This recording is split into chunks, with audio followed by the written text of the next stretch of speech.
My name is Daryl Lee. I was a mechanic in the U.S. Army. I was a electrical hydraulic mechanic for artillery. 7.5 years was overseas in different spells between United States and back to Europe. Ended up 12 years. An artillery mechanic. It was exciting. It was challenging. So, yeah, I was a staff sergeant, E6. Coriolis was never applied during my whole military career at all. I can't count how many fire missions we've been on. Gee, that's funny. So he's a mechanic. I'm pretty sure mechanics don't actually deal with the actual fire acquisitions, loading, and then firing of the weapon. They deal with maintenance of the systems and making sure that all the machinery works properly. I was actually military as a mechanic for a while, and I've been a mechanic for 25 years.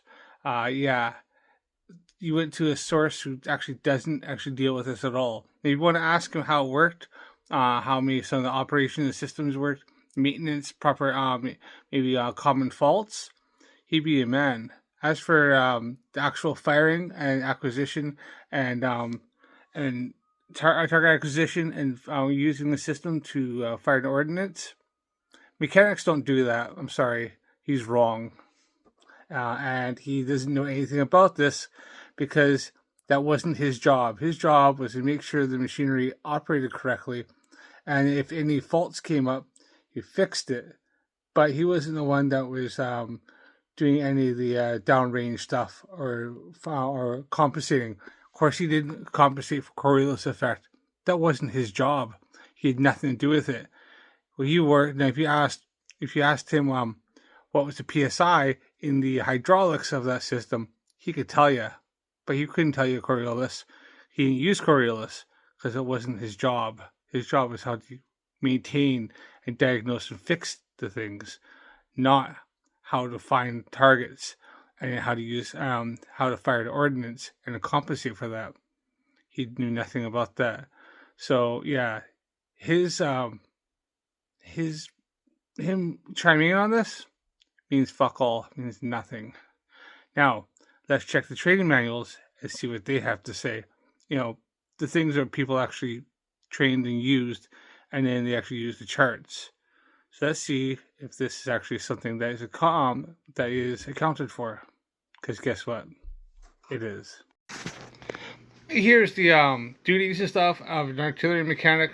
You look through all these. Not once does it say anything about target acquisition or firing systems or accounting for any of the ordnance and stuff like that.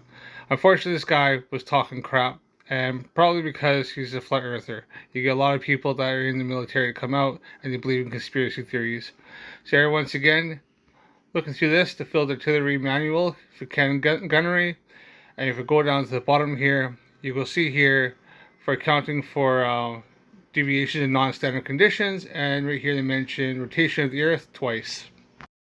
When I went to School of Infantry, I graduated honorman, and that meant I had a little special accolades and extra special training, was able to cross-train with other of the weapon systems that the Marine Corps employs. So I became an expert in all of my weapons that I was employed in.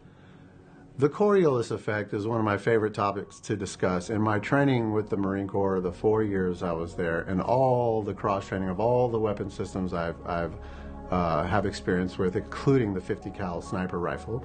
Never even heard the words Coriolis effect. I wasn't even aware that any artillery or anybody would adjust. Sniper, artillery, tanks, naval ships, anybody would adjust for that. I never used it. I never heard of it. You know, I've read through the Marine Corps manual, the sniper manual, not one mention of Coriolis effect.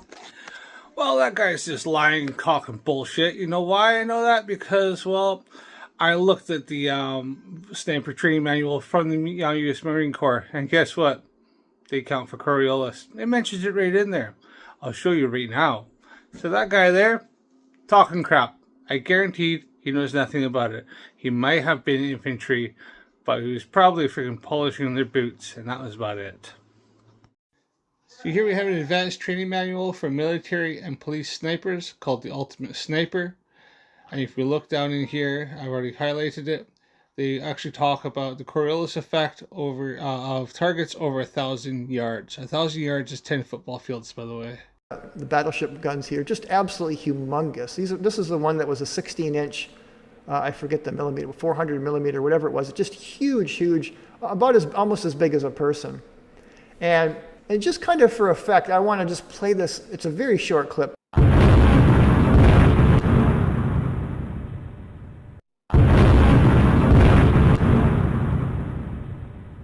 Now, I found a really good video of a guy that's a historical curator of the battleship New Jersey, and he's got some really great videos if you're just kind of interested in history of battleships like this. But I want to play this little clip where he takes you through the different wheels. And so it has nowhere near as many variables of the enemy ship moving and whatnot. It's got a protective cover on it, but you would remove this, and it works much like a plotting table, in that you're put down a chart and then an onion skin over it, plot out, we want to fire into this grid sector, and it will give you some rough computation. You got some wheels over here for wind speed and curvature of the earth, or the Coriolis effect, things like that are going to impact your shells. So you can see these wheels here, they do absolutely adjust for the curvature of the earth and for Coriolis. And the Coriolis is adjusted for, as we'll see, in both elevation or range and the azimuth or the side-to-side deflection.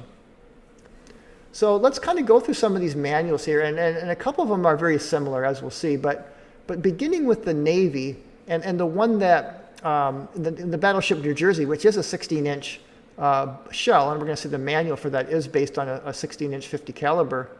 And again, these artillery projectiles travel a long distance and spend a considerable amount of time in the air.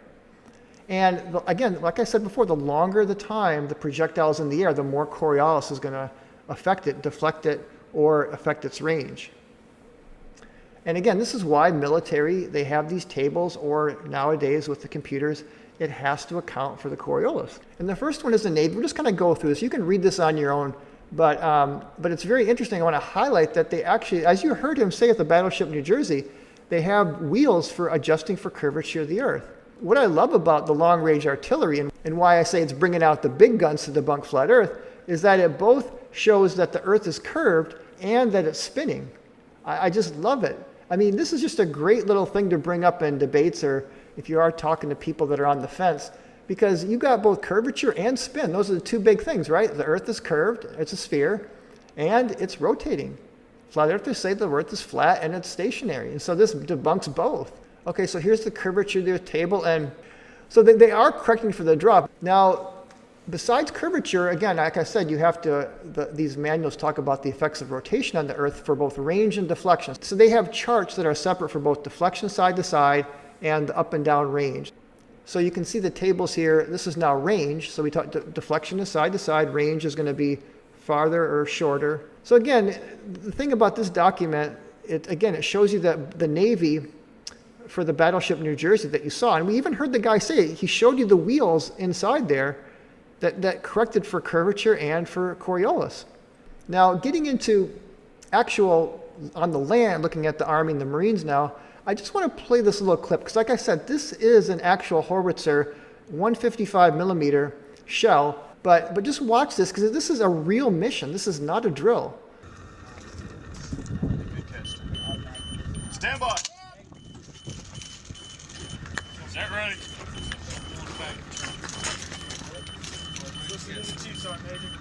Sergeant right here. Put. Shot number 2. Yes, it is. Awesome. David Wells, left Charlie. Charge 2 Lima, fuse PD, deflection 5844. Deflection 5844.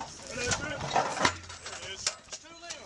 That's your red. Clear. They're up. Just watch the line. Thank you, Backlet. Thank you, Backlet. Don't worry, message. Stand by. But.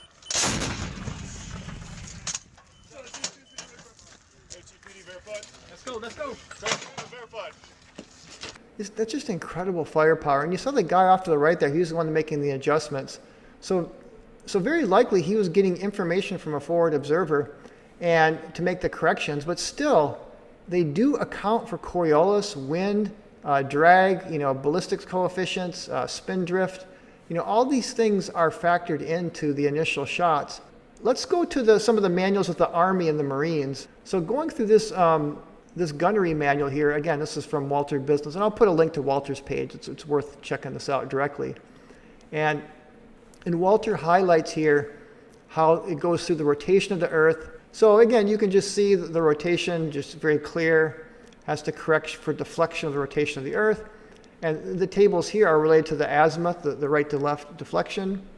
It depends on latitude, depends on the direction you're firing, and your elevation. You have to factor all those things in. So these tables, you look up your latitude, your elevation angle, and the direction you're firing, and it will tell you the amount of deflection and the amount of range that you have to adjust for.